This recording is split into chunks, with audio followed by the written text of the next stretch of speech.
नमो भगवती। मेरे प्रिय साधक और साधिकाओं, कैसे हो आप सभी लोग। आशा और उम्मीद करता हूं भगवती कृपा से आप सभी लोग ठीक होंगे। आप सभी को ज्ञात होगा कि चंद्र ग्रहण आने वाला है और ये जो चंद्र ग्रहण है इसमें आप कोई भी साधना सिद्ध कर सकते हैं, किसी भी सिद्धि को आप सिद्ध कर सकते हैं और साधना को सिद्ध करके आप अपने बिगड़े हुए कार्य को संपन्न कर सकते हैं। आपकी जो इच्छाएं हैं उन्हें पूर्ण कर सकते हैं। अगर आपके जीवन में रोग है, शोक है, उनका निवारण कर सकते हैं। एक बात मैं आप सभी को कहना चाहता हूं, देखो सिद्धि के चरण होते हैं।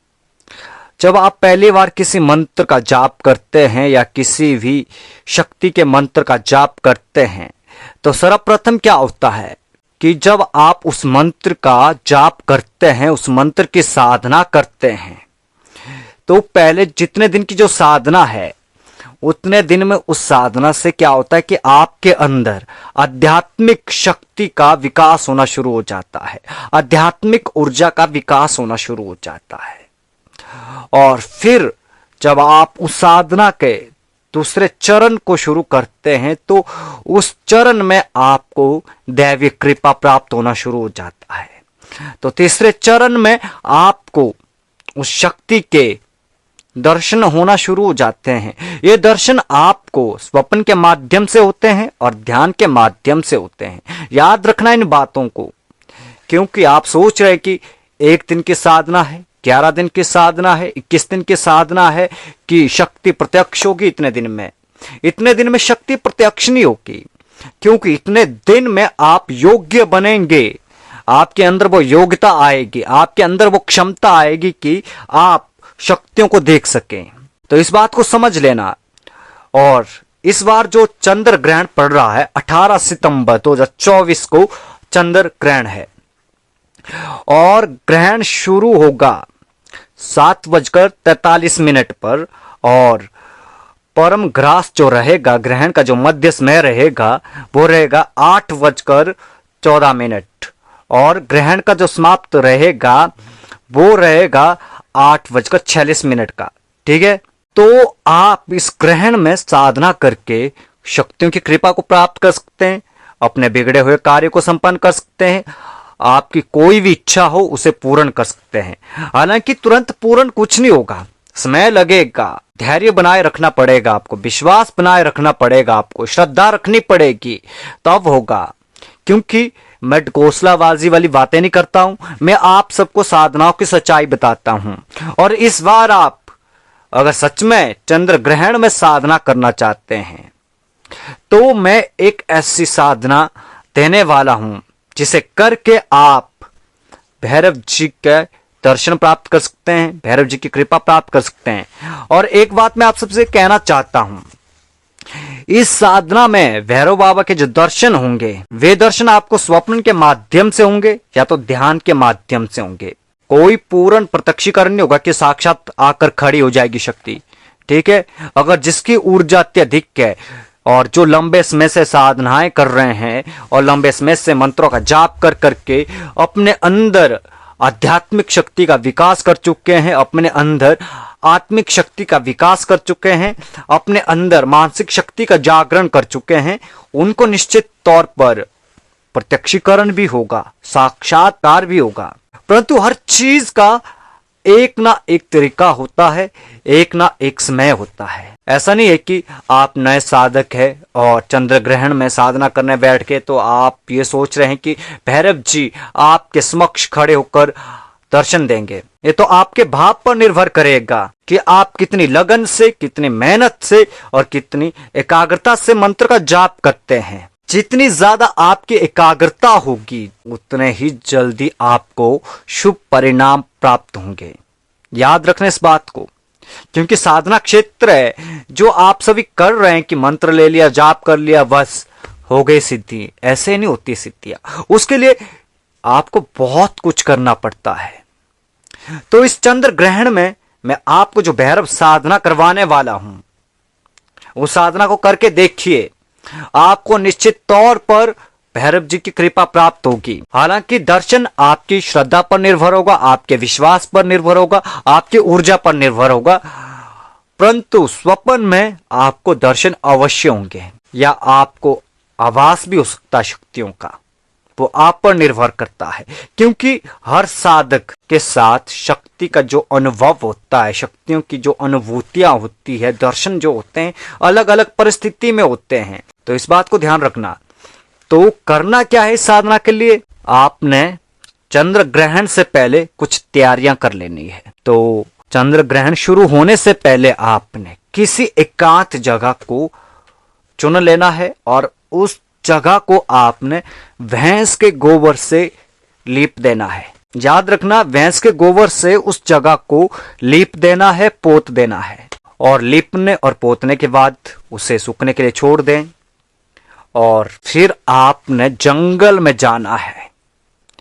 और जंगल में जहां कहीं गाय या बैल या पशु या भैंस के गोबर का कंडे जो मिलते हैं, तो उन्हें इकट्ठा कर लेना है।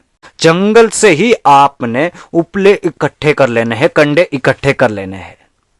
तो ये सामग्री आपने इकट्ठा कर लेनी है और साथ में रखनी है आपने एक बोतल शराब की, ठीक है। थोड़ा सा गुड़ रखना है और सरसों का दीपक रखना है। चंद्र ग्रहण पर आप दीपक नहीं जलाएंगे, जैसे ग्रहण समाप्त होगा उसके बाद आप दीपक जलाएंगे, याद रखना इस बात का। और जैसे ही ग्रहण शुरू हो तो वैसे ही आपने बैठ जाना है आसन के ऊपर, कोई माला नहीं लेनी है। तो आपने मंत्र जाप शुरू कर लेना है और जो जंगली उपले, जंगली कंडे जो रखे हैं आपने, उन उपलों को आपने जला देना है। पूर्ण ग्रहण समय तक वे उपले जलते रहें और आपका मंत्र जाप चालू रहे। जैसे ही ग्रहण समाप्त होगा तो फिर आपने करना क्या है कि एक बोतल जो शराब की लाई है उसकी धार आपने उन उपलों की अग्नि के ऊपर दे देना है, ठीक है। और जाप करते समय आपका जो मुख है वो ग्रहण की तरफ होना चाहिए, ठीक है। इस तरीके से आप इस साधना को करिए। और शराब को आग में गिराने के बाद आपने पीछे मुड़कर नहीं देखना है और वापस अपने घर आ जाना है और किसी से बात किए बगैर चुपचाप आपने सो जाना है। कोई भी क्रिया नहीं करनी, कोई मोबाइल फोन नहीं चलाना। साधना समाप्त हुई, मदिरा की धार दे दी आपने और चुपचाप घर आ गए और सीधा सो जाना है। तो रात को स्वप्न में भैरव जी की हाजिरी होगी। भैरव जी आपको दर्शन देंगे और आपके साथ रहने का वचन देंगे और आप उनसे जो पूछेंगे तो आपको उसका जवाब मिलेगा। और जो भी काम है आपके, उन कामों को, जिस चीज के लिए आप इस साधना को कर रहे हैं, उस उद्देश्य को, उस लक्ष्य को सोते समय भी अपने मन में रखें और मंत्र जाप करते हो सो जाएं। ये जो निद्रा होगी सोने की, इसमें ना तो आपकी आंखें खुलेगी, आपका मस्तिष्क पूर्ण रूप से कार्य करेगा, सब कुछ आपको पता लगता जाएगा कि क्या हो रहा है क्या नहीं हो रहा है। ऐसा कह सकते एक तरीके से कि आप आधे सोए हुए हैं और आधे जगे हुए हैं। इस तरीके से स्वप्न में शक्तियों के दर्शन होते हैं, कोई गहरी नींद में नहीं होते, ठीक है। तो आपको सब कुछ पता चलेगा।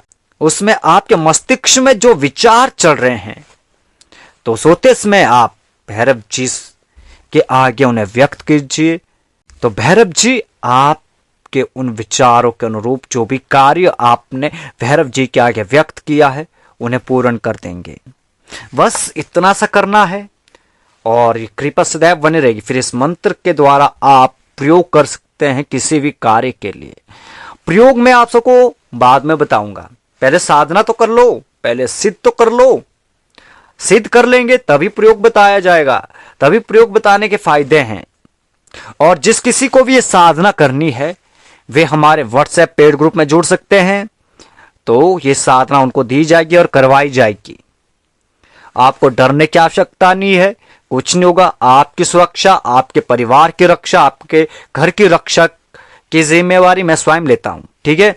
तो जिसको भी ये साधना करनी है वे व्हाट्सएप पर मैसेज करें और पेड ग्रुप से जुड़े, तो आपको इस साधना बता दी जाएगी। आप इस साधना को करके भैरव जी की कृपा को प्राप्त कर सकते हैं। और व्हाट्सएप जुड़ने के लिए आपने हमारे नंबर पर व्हाट्सएप करना है 7018936948। इस नंबर पर आपने व्हाट्सएप करना है। ये नंबर आपको डिस्क्रिप्शन बॉक्स में भी लिखकर भेज दिया जाएगा। ठीक है, आज के लिए बस इतना ही। मिलते एक नई वीडियो के साथ, एक नए प्रयोग के साथ।